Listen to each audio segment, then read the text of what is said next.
Тут законодательно у нас все прописано. Допустим, да, и права, и обязанности обоих родителей.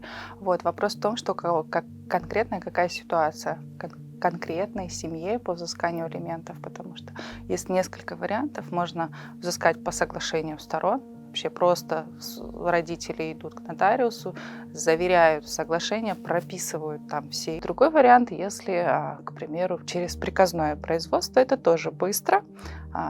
Один из родителей, с кем остался ребенок, обращается в суд, но, тут есть всегда но, если, в случае, если нет спора по размеру, вот, или какие-то другие вопросы, к примеру, да, если все понятно, что нужны алименты, вот ребенок, вот документы, и суд в течение 3 дней рассмотрит, вынесет это постановление. Самый сложный вопрос – это когда стороны спорят, когда одна из сторон уклоняется всячески от выплат.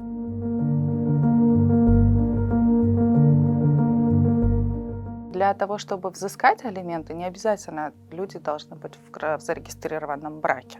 Они должны быть родителями этого ребенка. А их взаимоотношения между ними – это уже там другая область права. Вот. Но они должны быть вписаны в графу «отец-мать». Соответственно, если они вписаны, пускай они даже живут, просто сожительствуют, нике, у них дружба и так далее, вот, если они оба родителя, то каждый из родителей обязан содержать своего ребенка.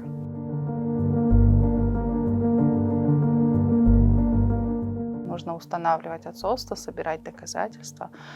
Вот сейчас уже проводят некоторые центры ДНК-экспертизы, свидетельские показания. Необходимо будет собрать доказательства, вот, подтверждающие, что да, с большей вероятностью, что этот гражданин является отцом данного ребенка.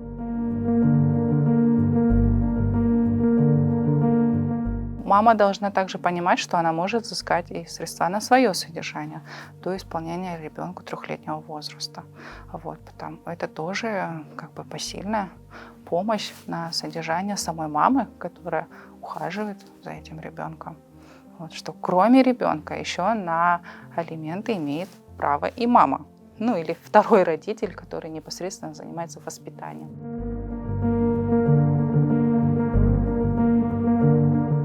Можно взыскать в процентном соотношении. Если у него есть постоянный заработок, он никуда не сбегает, не уклоняется, вот, то идет процентное соотношение по количеству детей, ну, вот, и высчитывается, чтобы это была сумма не меньше минимального размера оплаты труда.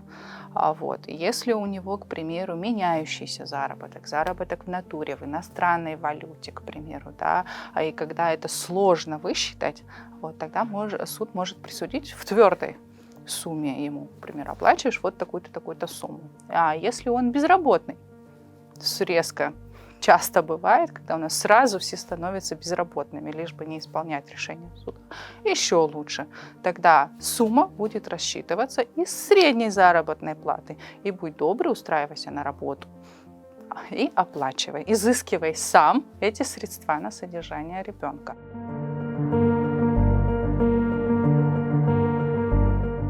Каждый месяц она накапливается, эта задолженность, и судебный исполнитель передает материалы в правоохранительные органы.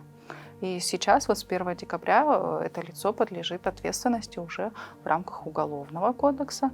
Вот, и там предусмотрено такое наказание, как штраф, общественные работы, исправительные работы. Вот, и что влечет за собой еще плюс судимость. Соответственно, у человека, будем надеяться, что у него появится стимул погасить свои прошлые задолженности, вот, дабы себя, даже не то, что они подумают о детях, чтобы себя обезопасить.